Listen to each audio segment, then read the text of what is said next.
I left Christmas after my parents humiliated my son as second best, then I exposed every last betrayal and watched them beg.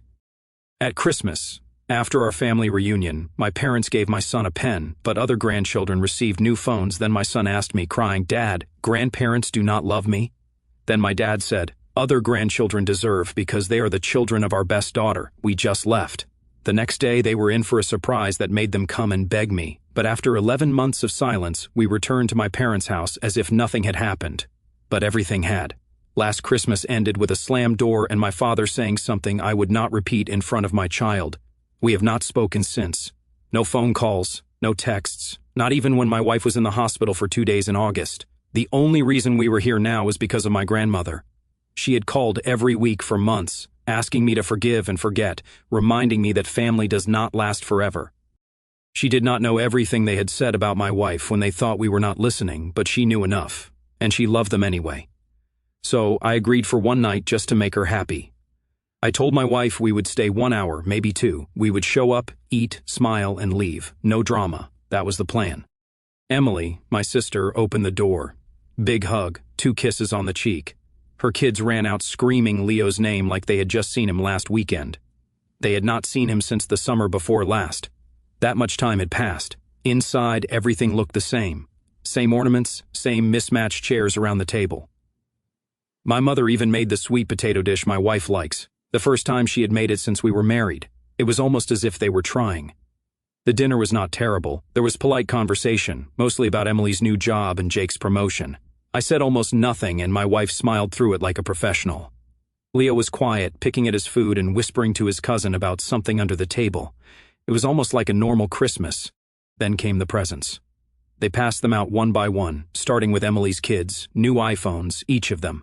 Even the youngest was 8. I watched my dad pat him on the head and say, "You are a big boy now." Jake got a present too, high-end headphones. My mom even laughed and said, "I hope these help you survive my daughter's snoring." And then they handed Leo a small box. He sat on the floor, cross-legged, and carefully opened the wrapping paper. He looked inside, a silver pen. It was not even new. It looked like something from my father's office, something forgotten in a drawer. He just stared at it for a while. Then he looked up at me and whispered, laughing out loud, like he was afraid to say it too loud. "Dad, do my grandparents not love me?" There was a long silence, and then my father actually answered, "The other grandchildren do, because they are the children of our best daughter."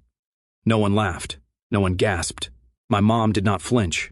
Jake looked down at his phone. Emily froze. My wife did not say a word. She just stood up and reached for Leo's hand. I did not say anything either. I just picked up Leo, nodded to my grandmother, and walked out. Emily followed us out and tried to stop me, telling me she had no idea he was going to say that. But it did not matter. They thought it was over, that we would just disappear for another year. But they were wrong. The next day they got a surprise they never saw coming, and that was just the beginning. The next morning, I took Leo to the park. Just the 2 of us. He did not talk much. He just wanted to look at the ducks and draw them with the pen. I had not told him yet that I had thrown it in the trash at a gas station on the way home. I was not going to let him carry that thing around like it meant anything. When we got home, my wife was sitting at the kitchen table, scrolling through her phone. She looked up and said, "You are not going to believe this." She handed it to me. It was a screenshot of an email from her cousin who works at a local bank, Lowell, but with access to client portfolios. Apparently, my parents were in a bit of a pickle. Not public yet, but close. A bad investment. Something with a real estate partner my dad trusted too much. They lost a chunk of their savings and had to liquidate some assets to cover short-term obligations. My dad, being my dad, did not want to sell anything that would make him look poor. So instead, he froze the education fund he had started years ago for Leo. I had no idea he had even started one. Emily's children all had funds in their names opened at birth. My dad once told me he would do the same when I proved I could be responsible. I did not push. That was 5 years ago. But apparently, at some point, he had opened one for appearances maybe. And now he had used it as a cushion to bail himself out. Not Emily's kids' money, not his own accounts, just Leo's. I did not even get mad. Not right away. It was almost surreal the way everything just piled up. My son got a used pen and had his college savings pulled out from under him in the same 24-hour period. I called Emily. She picked up right away, and before I could say anything, she blurted out that they were on their way. She and Jake showed up at our house 20 minutes later with their kids still in their pajamas. Emily looked panicked. Not guilty, just worried. Really worried. She said our parents had just called her. My mom was crying. My dad was yelling, and they had no idea how the documents got out.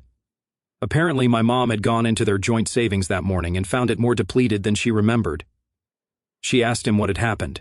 He told her she freaked out, and then she checked her email and saw a message. No subject line, just one sentence. Ask him why Leo does not deserve his future. I sent it from a burner account I had created that morning. Emily begged me to talk to them. She said it was not right to go on like this, that Grandma was not in good health, and that she had worked so hard to keep the family together. I told her I would think about it. What she did not know was that while we were talking, I had already planned to anonymously mail every document, statement, and wire transfer I had received from her cousin to my dad's business partners and 2 clients he was trying to impress. I was not just going to hurt him emotionally. I wanted to make sure he felt what it meant to steal from a child. That night, I got a text from my grandmother. Just one line, they are on their way. They said they had to beg. I smiled. Let them come. They pulled up just as the sky began to turn that dull blue-gray before sunset. I watched from the kitchen window. No headlights, no warning, just the scraping of tires on our gravel driveway and the sound of a car door slamming too hard. I knew it was my dad before I saw him. I did not tell my wife. She was upstairs with Leo, pretending the world made sense, reading him the same pirate book he always asked for when he was nervous. She had said earlier, "Do not let her in." I had not answered. I opened the front door before they knocked. My father was in the front, his coat unzipped, his fists in his pockets. My mom was behind him, her face blotchy as if she had been crying but had not finished. And then my grandmother, wearing the long green scarf she always wore when she was about to do something serious. They did not ask to come in. They just did. I let them. I wanted them to see everything. The house was warm, clean, and quiet. Leo's toy train was still on the living room floor. My father almost tripped over it. He mumbled something, and my mother told him to be quiet. That alone almost made me laugh. They sat down. My dad did not. He stayed standing near the edge of the rug, arms crossed like a disappointed coach. My mother sat on the edge of the love seat. My grandmother sat next to me as she always had, as if she were already on my side before anything had been said. It began as I expected. My mom said they did not mean to hurt us. She said they did not realize that the gift would feel insulting, that the pen had belonged to someone important, that it should mean something. I let her talk. Then she said something about reopening the college fund, that they would fix it, that it was all a misunderstanding. She used the soft voice she used when she wanted to be forgiven, without really admitting guilt. Then my father finally spoke. He said, "You think you are the only one struggling? I built everything from nothing. Now, because I'm taking one thing, you are acting like a victim." That is when I stood up. I did not shout. I did not even raise my voice. I walked over to the kitchen, took a folder out of the drawer, and put it right on the coffee table. I told them to open it. My grandmother did. Inside were printouts, emails, wire transfer records, dated and signed, account numbers, screenshots, a complete paper trail showing that the only time they touched Leo's college fund was to temporarily move the money into a private account my dad used to cover a failed land deal in another state. Not even in his name, but in the name of a shell company he and some guy from his golf club had set up. My grandmother turned pale. My mother looked confused, then horrified, and my father, he got it right then that he was exposed. "You did this?" I did not say anything. He stepped forward quickly. Not a slap or a punch, he was not that type. But he grabbed the folder and threw it across the room, papers flying everywhere. He started screaming, blaming me, accusing me of ruining him, of sabotaging the family legacy, of turning everyone against him. He said the word, shame. Then he stumbled over Leo's toy train, went down hard against the edge of the table. The sound it made was awful, something between a thud and a crack. My mother screamed. My grandmother ran to him. He did not get up right away. My wife came downstairs with Leo in her arms. She looked at the scene for a second and said, "That is enough, all of you. Get out of here." My father was still sitting on the floor, holding his shoulder, looking stunned. My mother was kneeling next to him, whispering something. My grandmother slowly stood up, turned to me, and nodded once. She did not say a word. 5 minutes later, Emily and Jake pulled up outside. She had not even known they were coming. She saw the mess from the driveway. "Emily, help them out." She helped my dad to his feet. She helped my mom pick up the scattered papers. She helped my grandmother down the stairs. Before my father got into the car, he turned to me. "You are going to regret this." I just looked at him. What he did not know was that while they were on their way over, someone else was already getting the next batch of files, his accountant, 2 business associates, the community foundation he tried to join as a board member. Not just financials, but photos, private ones, screenshots of texts he never thought anyone would see again. And the biggest surprise had not even been sent yet. Not to them, but to the Internal Revenue Service. Let him come after me. I was not just getting even, I was tearing it all down. 3 days passed before anything happened. Not a word from them. No phone calls, no texts, just silence. I almost thought they were regrouping, maybe trying to figure out how to make it all go away. That would have been classic Dad. Hide the fire, repaint the walls, pretend nothing burned. Then Friday morning, at 6:43, I got a call. Not from them, but from Emily. They froze his accounts, she whispered, locked in her car outside her office. The Internal Revenue Service had contacted her father's accountant. Someone had filed a formal complaint with attachments, the kind that raises red flags and ping systems no one wants to ping. She said the accountant called Dad in the middle of the night. My mom screamed.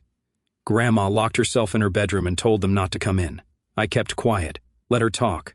Then she said something else. There were men in the office, men in suits, 2 of them.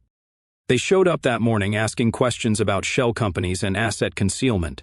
The receptionist saw them first. She said, my dad went white, locked himself in his office, and did not come out for 1 hour. But here is the part Emily did not know. They were not from the Internal Revenue Service. They were private investigators. I had hired them 2 months ago, quietly. Before I even agreed to go to Christmas, before the pen, before the party, I was ready then. I was just waiting for the right moment. And they were not there for tax evasion. They were there for his partner, Richard Barlow. The same guy my dad used to move Leo's money. Turns out Barlow was not just sloppy, he was dirty. And I had found the paper trail. One of the investigators had called me the night before, saying Barlow is about to flee the state. So I called, and now Barlow is being watched. So is my dad. Their accounts were being combed, their email servers were being flagged, and it was all connected because of Leo's fund that night. Jake called me. Not Emily, Jake. He sounded nervous. He said the family was falling apart. He said my dad was screaming about betrayal and legacy, and how I had shamed him. He asked if I could meet them just to talk, clear the air. I said I would think about it. Then at 11 post-meridium, I got another message from an unknown number. It was a picture of my parents' garage on fire, flames shooting out the side, black smoke billowing into the night sky, and then another.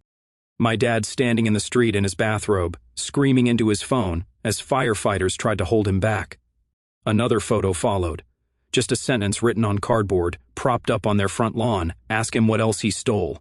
No signature, no initials, no clue. It was not me, but someone else was in the game now, and it was just beginning. The morning before the fire, before the photos, before the message on the lawn, there was a knock at my door. Not loud, not aggressive, just enough to stop me in the middle of an email. My wife looked up from the kitchen. I went to the door. It was Jake alone. He looked nervous but not embarrassed, like someone who had seen what was coming and wanted to get out of the blast radius early. He walked in without waiting for me to say anything, said he had 15 minutes, that he should not be here. He handed me a white envelope. Inside, a cashier's check, big enough to make my heart skip a beat. Twice the value of what had been stolen from Leo's fund. Jake said my father had pulled some strings, liquidated something quickly, wanted to make it right. But that was not the whole truth. Jake leaned in and said quietly that my father was cracking, calling in favors, trying to buy silence, trying to clean up the edges before someone official dug deeper. Emily was scared, not because of what I had done, but because of how fast everything was falling apart. She said my father talked like someone being hunted, and maybe he was. Jake told me there was more. My dad had gone to see Barlow the night before, driving out to some rental property on the edge of town. No witnesses, but when he came back, he was shaking. My mom asked him what happened, and he just locked himself in the den. Then Jake said something that made my skin crawl. He asked me if I had sent anyone else. I told him no, just what I had already done, the leak, the files, the investigators.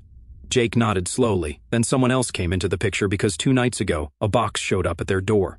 Inside was a flash drive, no note, just a video file. Jake said he watched it once, then deleted it, saying it showed my father and Barlow years ago during another deal. This was one I did not know about. One that involved blackmail, a forged signature, and someone who ended up losing a lot more than money. He would not give me a name, saying if I saw it, I would go further than I already had.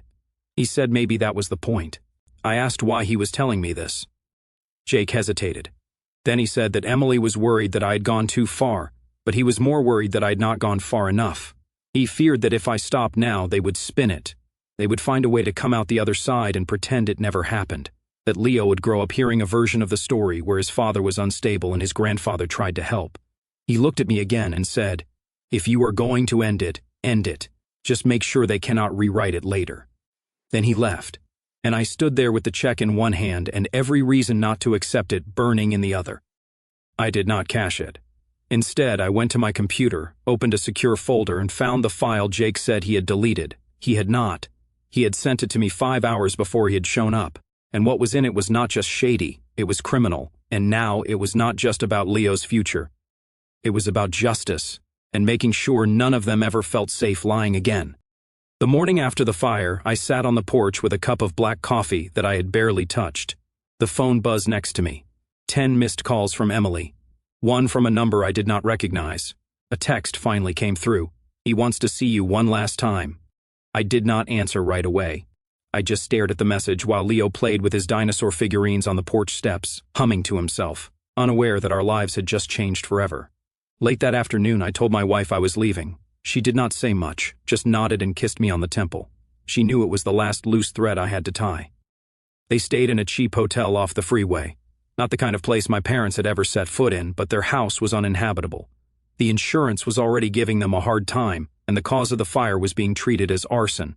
There was no note, no evidence. Whoever did it wanted to make a statement, not get caught, and for the first time in my father's life, he was out of control. When I opened the door to their room, the smell hit me first, cheap soap and what was left of his cologne. He was sitting on the edge of the bed, a sling on his arm, leg wrapped. My mother sat in the corner, hands clenched so tightly together, I could see her knuckles from across the room. No greetings, no small talk. He looked up, tired, beaten, but still trying to wear the expression of someone who thought he had not completely lost. "You win," he said. I stood there watching him, not saying a word. Then slowly, as if it hurt physically to admit it, he said, "I did not hate your wife because of her family. I hated that you chose her without asking us, that you built something that did not need our name on it." He laughed once, short and bitter. I spent years thinking I was building a legacy. Turns out I was just writing checks to stay important. I sat across from him. I told him I had not leaked the video. Not to the police, not to the press. But I had given it to lawyers, to investors, to the nonprofit board he was begging to join. Enough people who mattered. He did not need handcuffs. He needed the slow suffocation of irrelevance. The fake land deal with Barlow was already being torn apart. Investigators had followed the shell companies like breadcrumbs. They did not know who dropped the trail, but they were following it all the way to him. "Barlow is trying to run," I said. He blinked. "So, you are going to let them hang me?" I looked at him. "You hung yourself. I just pulled back the curtain." That is when my mom stood up. She walked up to me and said that they were ready to make things right, that they were going to start a new fund for Leo, that they were going to put our family back together, that Leo needed grandparents. I told her he needed honesty more than anything, something they had never given. "You raised a family by forcing everyone to orbit around you. And now that the sun has gone cold, you realize no one needs the light anymore." I stood before I left. I said one last thing. "You will never sit at our table again. Not for birthdays, not for holidays, not for school plays or graduations. Leo will grow up surrounded by people who chose him. People who show up, and one day when he asks what happened to you, I will tell him." Her mouth opened to speak, but I did not wait to hear it. Outside, the air was cool, and for the first time in a long time, it felt clean. I got into my car, drove home, and did not look back. As I pulled into the driveway, Leo ran up to me. Dinosaur in one hand, face shining. "Daddy, look, my dinosaur just had a baby." He held up a tiny plastic raptor, probably from a cereal box. I squatted down and smiled. "This is perfect," I said, "a new beginning." And just like that, the past ended where it belonged, behind me. It had been 4 months since the fire. No more calls, no more texts, just silence. The kind that fills a house when the last echo finally dies. My father had not tried to reach out again. My mother did. Once, an email, 3 lines long, no subject. I did not open it. I forwarded it to a folder I created just for her. It is called Uninvited. Spring came early that year. Leo started kindergarten, and I swear he grew 2 inches overnight. He made 2 best friends in the first week and invited them both to his birthday party, which we held in the backyard with a bouncy house, balloons, and a cage shaped like a volcano. He did not ask if his grandparents were coming. He did not even mention them. But someone else showed up, Emily. She pulled into the driveway, her children tumbling out of the back seat with wrapped presents, and somehow icing already on their faces. She stayed quiet for the first half hour. Then she came up to me by the grill and said she was pregnant again. I turned to her. "Are you sure you want to bring another child into this circus?" She laughed. "Only if you promise not to set fire to her college fund." It was her way of apologizing again. We did not need the words. We were good. A few weeks later, my wife sat me down on the couch and, with trembling hands, handed me a small white box. I opened it. 2 tiny blue booties. I just stared. "We are going to need a bigger house," she said. I did not say anything at first. I just looked at her, then at Leo, who was playing with a puzzle on the floor, then back at her, and I smiled. We were not just building. We were rebuilding properly on land that could not be bought or threatened or burned. That night, I pulled a dusty box out of the back of the closet. Inside were family photos that I had not looked at in over 1 year. I slowly flipped through them. One caught my eye, my grandmother sitting in her backyard, holding Leo on her lap, his face covered in chocolate, her smile soft and real. The next morning, I called her. She answered the second ring. "I have news," I said. "You are going to be a great-grandmother again," she cried. She said she would start knitting that afternoon. I told her we would visit her next weekend. No one else was invited, and that is the way it is now. Smaller circle, tighter bonds, fewer voices, but each one honest. The legacy my father tried to build was a castle of mirrors. I will show no soul. Ours is smaller, stronger, quieter. But it is real.